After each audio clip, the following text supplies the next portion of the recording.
Dear students, उम्मीद करता हूँ आप सब खैरियत से होंगे। एक बार फिर आपको फाइव की वर्ल्ड में वेलकम करता हूँ। स्टूडेंट्स, हमारी आज की डिस्कशन हमारी फिजिक्स के चैप्टर नंबर 3 से स्टार्ट होने वाली है। हम एक नया चैप्टर आज स्टार्ट करने वाले हैं, रेस्ट एंड मोशन। डिस्कस करते हैं स्टूडेंट्स रेस्ट। तो यहाँ पे स्टार्टिंग में कुछ बेसिक डिफिनीशंस हैं जो कि हम तकरीबन 7, 8, 9 से पढ़ते आ रहे हैं, तो इसको थोड़ा सा जल्दी जल्दी कवर करने की कोशिश करते हैं। एक किस्म का थोड़ा सा मैं आपको वही डिफिनीशन सारी आपको एक बार रिवाइंड करके देता हूँ, क्या क्या चीज़ें होती हैं वो सारी। सबसे पहले रेस्ट एंड मोशन स्टूडेंट्स जानते हैं, एक ऑब्जेक्ट, एक ऐसी बॉडी जो कि with respect to its surrounding अपनी पोजीशन को चेंज करे, उसको हम कहते हैं कि वो हमारे पास क्या है, मोशन में है। और एक ऐसी बॉडी जो कि with respect to its surrounding अपनी पोजीशन को चेंज ना करे, उसको हम क्या कहते हैं, ये रेस्ट की पोजीशन में है। अब इसका क्या मतलब हुआ? इसका मतलब ये हो कि लेट्स सपोज आप किसी एक बस में बैठे हैं, ठीक है, ये आपकी सीट है, ठीक है, सारी बस के ऊपर हम अगर ऊपर से देख रहे हैं तो ये सारी सीट्स हैं। आप यहाँ पे किसी दरख्त को देख रहे हैं, ठीक है, यहाँ पे एक दरख्त लगा हुआ है, ठीक है।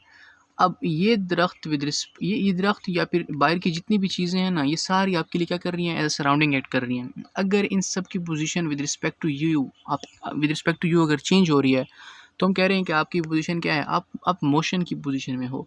और अगर आपकी विद रिस्पेक्ट टू यू अगर उनकी पोजीशन चेंज नहीं हो रही, अगर वो अपनी जगह पे हैं, तो फिर इसका मतलब क्या है कि आप रेस्ट के स्टेट में हो।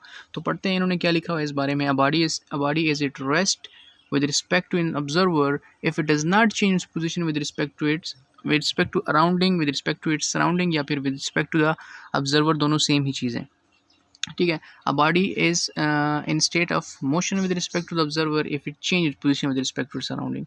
अगर with respect to surrounding motion अपनी पोजीशन चेंज करे तो फिर हम क्या कहेंगे, वो मोशन में है। अगर ना करे तो हम कहेंगे कि वो हमारे पास क्या है, रेस्ट के स्टेट में है। तो ये एक बेसिक कंसेप्ट था छोटा सा रेस्ट एंड मोशन के बारे में, ठीक है। अच्छा, रेस्ट एंड मोशन डिपेंड्स, ठीक है। अब बाकी जो लिखा हुआ है ना, बहुत ही सिंपल सा है, कुछ इसको समझने की मैं तो कहता हूँ ज़रूरत नहीं है। कुछ बेसिक डिफिनीशन है, बस आप इनको फ़िलहाल कैप्चर करने की कोशिश करो। देखते हैं डिस्प्लेसमेंट किसे कहते हैं। ये छोटी छोटी डिफिनीशंस हैं चैप्टर के स्टार्ट में, क्योंकि इन चीज़ों ने आगे यूज़ होना है, इसलिए इन्होंने जो चैप्टर के स्टार्ट में इन सब चीज़ों को डिस्कस किया हुआ है। अब डिस्प्लेसमेंट किसे कहते हैं students? I don't think so कि ये किसी स्टूडेंट को नहीं आता होगा। हमारे पास एक वर्ड होता है डिस्टेंस, दूसरा हमारे पास होता है डिस्प्लेसमेंट। डिस्टेंस अगर आप मुझे भी याद है, आप हमारे 9th के हैं कि 10th के बुक में वो स्कूल तक जाने के लिए एक रास्ता बना हुआ है इस तरह से, ठीक है। तो अगर हम घर से स्कूल इस तरह से रास्ता कवर करके जाते हैं तो उसको हम क्या कहेंगे, हमने क्या किया है, डिस्टेंस कवर किया है स्टूडेंट्स, ठीक है। और सेम इज़ द केस अगर हम क्या करते हैं, अगर हम यहाँ से डायरेक्टली अपने स्कूल जाते हैं तो हम क्या कहते हैं, उसको डिस्प्लेसमेंट कहते हैं। तो डिस्प्लेसमेंट क्या हुआ, शॉर्टेस्ट डिस्टेंस, इससे कोई और शॉर्टेस्ट डिस्टेंस हो ही नहीं सकता। तो सिंपली हम कैसे डिफाइन करते हैं, हम डिफाइन करते हैं the shortest distance between 2 points या फिर 2 लोकेशंस या फिर 2 प्लेसेस, उसको हम क्या कहते हैं, उसको हम डिस्प्लेसमेंट कहते हैं। Displacement is the shortest directed distance between 2 position. I don't think so कि स्टूडेंट्स में भी कोई मसला होगा। ऐसा यूनिट सेम डिस्टेंस की तरह है, लेकिन इसका मतलब ये नहीं है कि डिस्टेंस और डिस्प्लेसमेंट में फ़र्क नहीं है, वाज़ेह फ़र्क है। डिस्प्लेसमेंट जो है वो वेक्टर क्वांटिटी है, डिस्टेंस जो है वो हमारे पास एक स्केलर क्वांटिटी है। डिस्प्लेसमेंट नेगेटिव हो सकती है, डिस्टेंस कभी भी नेगेटिव नहीं हो सकता। तो इस तरह से डिफरेंसेस दोनों के अंदर हैं। यूनिट दोनों की सेम है, मीटर से हम उनको मेयर करते हैं। डिस्प्लेसमेंट को हम del x, del r, del s, del l, del d, और बहुत सारी चीज़ इसको हम क्या कर सकते हैं, डिनोट कर सकते हैं स्टूडेंट्स। तो ये हमारे पास एक छोटा सा एक कंसेप्ट था डिस्प्लेसमेंट के बारे में। फर्दर जाते हैं, फर्दर हमारे पास क्या चीज़ें एक्सप्लेन की गई हैं। अच्छा, वेलोसिटी स्टूडेंट्स, यहाँ पे डिटेल में जाने की ज़रूरत नहीं है, बस इन बेसिक चीज़ों को आप थोड़ा बहुत अपने माइंड में रखोगे तो इन चीज़ों ने एक्चुअली आगे यूज़ होना है। तो इन्हीं चीज़ों को हमने आगे यूज़ करना है, इन्हीं की मदद से हमने आगे डेरिवेशन करनी है। तो ये कम से कम थोड़ी बहुत आपके जहन में होगी, तो फिर आगे हम इसको बाकी जितने भी लेक्चर्स हैं उनको कैप्चर कर सकेंगे।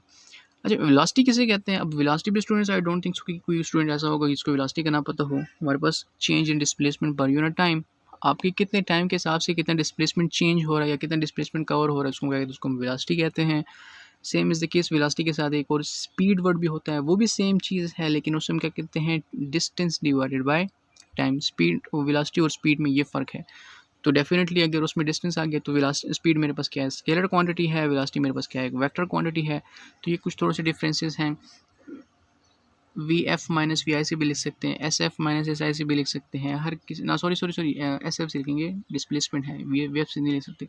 Velocity is equal to del s divided by del t, change in displacement per unit time. अच्छा, अब यहाँ पे कुछ चीज़ें आ रही हैं। हमारे पास वेलोसिटी जो है ना, एवरेज वेलोसिटी किसके बराबर होगी, ये भी स्टूडेंट्स को पता होता है कि हमारे पास total displacement divided by total time, यानी कि ओवरऑल हम देखें तो ओवरऑल एक एवरेज निकालें, उसके लिए हम क्या कहते हैं, टोटल डिस्प्लेसमेंट करेंगे डिवाइडेड बाय टोटल टाइम करेंगे, ठीक है। जितनी ए टू जी जितनी डिस्प्लेसमेंट कवर हुई है सबको डिवाइडेड बाय जितना टाइम कवर हुआ है, तो उसको हम क्या कहेंगे, उसको हम एवरेज वेलोसिटी कहेंगे। तो उसके हम एवरेज वेलोसिटी भी निकाल सकते हैं total displacement per unit time से। आई डोंट थिंक सो कि इसमें भी स्टूडेंट्स को कोई प्रॉब्लम होगी। अच्छा, इंस्टेंटेनियस वेलोसिटी, ये इसका कंसेप्ट इसका भी पढ़ा है, लेकिन इसका मैं एक बार आपको बता दूं। इंस्टेंटेनियस वेलोसिटी का कंसेप्ट एक्चुअली निकला है वर्ड इंस्टेंट से, ठीक है। अब इंस्टेंट किसे कहते हैं, किसी भी इंस्टेंट पे अपनी बॉडी की वेलोसिटी को मेजर करने को हम क्या कहेंगे, उसको हम इंस्टेंटेनियस वेलोसिटी कहेंगे। क्या मतलब हुआ, यानी कि बॉडी यहाँ से लेकर किसी भी पोजीशन तक जा रही है, तो किसी भी पॉइंट पे उसकी वेलोसिटी को फाइंड करना, किसी भी पॉइंट पर, इस पॉइंट पर, इस पॉइंट पर, इस पॉइंट पर, किसी पॉइंट पर, यानी कि ये एक इंस्टेंट, ये एक इंस्टेंट, ये इंस्टेंट, ये इंस्टेंट, किसी भी इंस्टेंट पे उसकी पोजीशन, उसकी वेलोसिटी को फाइंड करने को हम क्या कहेंगे, इंस्टेंटेनियस वेलोसिटी। लिखते हैं किस तरह से हैं, v is equal to limit del l del t approaches to zero del s divided by del t, इस तरह से इसको हम बोलते हैं या फिर लिखते हैं v is equal to limit of del t approaches to zero del s divided by del t. इस तरह से हम इंस्टेंटेनियस वेलोसिटी को लिखते हैं स्टूडेंट्स। तो ये हमारे पास इंस्टेंटेनियस वेलोसिटी थी। फर्दर जो कंसेप्ट आ रहा है वो हमारे पास आ रहा है एक्सेलरेशन का। एक्सेलरेशन कंसेप्ट भी स्टूडेंट्स को पता होता है, चेंज इन वेलोसिटी पर यूनिट टाइम को हम क्या कहते हैं, एक्सेलरेशन कहते हैं। The measure of change in velocity with the passage of time, आप कितने टाइम के साथ कितने वेलोसिटी में चेंज आ रहा है उसको हम क्या कहते हैं, एक्सेलरेशन कहते हैं। अगर पर यूनिट टाइम के साथ वेलोसिटी में चेंज ज़्यादा आ रहा है तो हम कहते हैं कि एक्सेलरेशन क्या है, इंक्रीज़ हो रही है। अगर कम आ रहा है तो फिर हम कहते हैं एक्सेलरेशन क्या हो रही है, डिक्रीज़ हो रही है। उस डिक्रीज़ इन एक्सेलरेशन को हम क्या कहते हैं, रिटार्डेशन कहते हैं। तो ये बेसिक कंसेप्ट है students, v f minus v i divided by del f minus t f minus t i del v divided by del t, हमारे पास एक्सेलरेशन को कहते हैं। Acceleration is the measure of how rapidly the velocity changes, वही मैंने अभी बताया आपको, how rapidly the velocity changes, यानी कितने टाइम के साथ ज़्यादा चेंज हो रहा है या कम चेंज हो रहा है। How rapidly the velocity changes को हम क्या कहते हैं, एक्सेलरेशन कहते हैं। सेम इज द केस फिर average acceleration, total velocity, total change in velocity divided by total time. Average हम इस तरह से लेते हैं, ओवरऑल जितनी भी वेलोसिटी कवर होती है उसको हम डिवाइड बाय टोटल टाइम कर लेंगे। इंस्टेंटेनियस वेलोसिटी का कंसेप्ट भी सेम, इंस्टेंटेनियस एक्सेलरेशन का कंसेप्ट भी सेम इंस्टेंटेनियस वेलोसिटी की तरह ही है।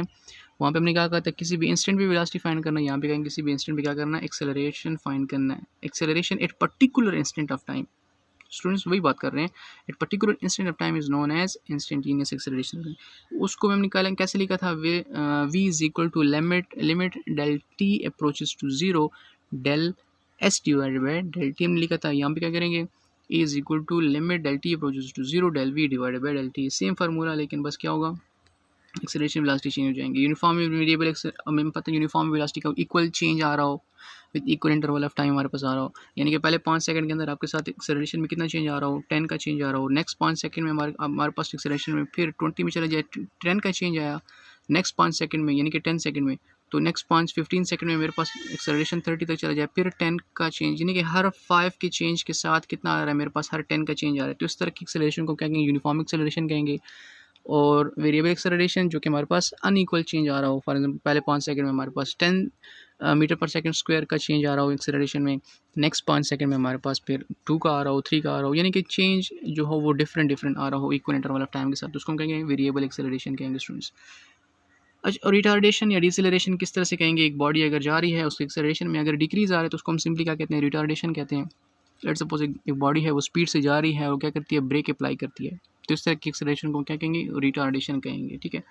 एक्सेलरेशन हमारे पास नेगेटिव भी हो सकती है, पॉजिटिव भी हो सकती है। The motion of a car, the velocity of an object moving to a right along the positive x-axis, if the object is speeding up the acceleration is positive and when the object is slowing down the acceleration is negative। ठीक है, same चीज़ retardation को हम क्या कहते हैं, negative के साथ भी लेते हैं। यहाँ पे उन्होंने बताया हुआ स्टूडेंट्स, अगर ऑब्जेक्ट यहाँ मेरा पॉजिटिव एक्सेलरेशन, अगर स्पीड भी सेम डायरेक्शन में है और एक्सेलरेशन भी सेम डायरेक्शन में, तो एक्सेलरेशन मेरे पास क्या होगी, पॉजिटिव होगी। अगर बॉडी स्लो डाउन हो रही है यानी कि वेलोसिटी, अब एक गाड़ी जा रही है वो ब्रेक अप्लाई करती है तो डायरेक्ट रिवर्स डायरेक्शन में आने शुरू तो नहीं हो जाती ना, बॉडी आगे जा रही होती है लेकिन उसमें ब्रेक अप्लाई कर होती है, स्लो डाउन हो रही होती है, तो उस केस में एक्सेलरेशन क्या होती है, उसकी बैकवर्ड होती है। इस तरह के हम क्या कहते हैं, नेगेटिव एक्सेलरेशन कहते हैं।